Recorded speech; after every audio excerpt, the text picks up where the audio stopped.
Con su permiso, señor presidente. Bienvenido, señor secretario. Solidez legada. Momento de México heredado.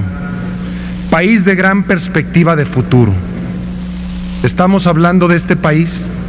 Respetuosamente, yo no viví ese México. La gente tampoco. Y quizá por eso optó por el cambio.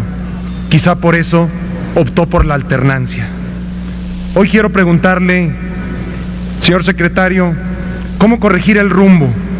Y creo que uno de los modos es mediante la iniciativa de reforma hacendaria, que la considero una reforma integral porque es también una reforma social. Uno de los objetivos naturales de toda reforma hacendaria es aumentar las fuentes y el monto de la recaudación.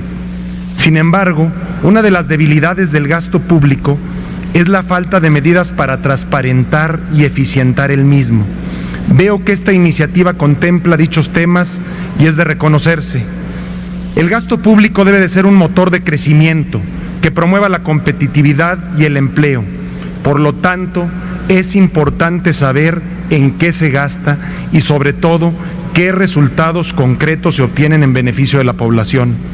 La iniciativa en comento menciona que se busca reducir las cuotas de seguridad social para los trabajadores de menores ingresos. Y en ese sentido, respetuosamente, le solicito, señor secretario, nos pudiera exponer qué modificaciones se contemplan sobre las cuotas de seguridad social y de qué manera beneficiarán dichos cambios a los trabajadores de bajos ingresos. Por otro lado, México es el país con la recaudación más baja de los estados que integran la OCDE. Este hecho se ve reflejado en que también es uno de los que menos gastan en temas sociales, de salud y educativos. Un aspecto fundamental en la recaudación de la hacienda pública es que las medidas que se propongan tiendan a eliminar la evasión que se genera con la creciente economía informal. En nuestro país representa más de la mitad de la población económicamente activa. El contribuyente incorporado, cumplido, entiende que debe de tributar, pero pide hacerlo en condiciones de equidad, pide que esas medidas sean aplicables para todos. La iniciativa de reforma hacendaria habla de la desaparición del régimen del pequeño contribuyente y de la creación de un plan de incorporación voluntaria. Le pregunto, señor secretario, la incertidumbre viene siendo cuáles son las medidas y los incentivos que se prevén para que se dé ese tránsito de la informalidad a la formalidad.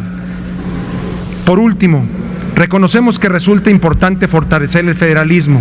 Los gobiernos locales deben ejercer el gasto de acuerdo con las necesidades de su población. Una muestra clara del desbalance financiero de las entidades federativas proviene del sector educativo, donde los recursos que se ejercen por concepto de nómina magisterial son siempre insuficientes. En la reforma se propone eliminar el Fondo de Aportaciones para la Educación Básica, el FAEB, y crear en su lugar el Fondo de Aportaciones de Nómina Educativa y Gasto Operativo. Le pregunto, señor secretario, en este sentido, con esta reforma hacendaria, ¿los gobiernos estatales solucionarán su déficit de gasto educativo? Y por otra parte, ¿los gobiernos estatales y municipales contarán con mayores recursos para el ejercicio de su función? Es cuanto.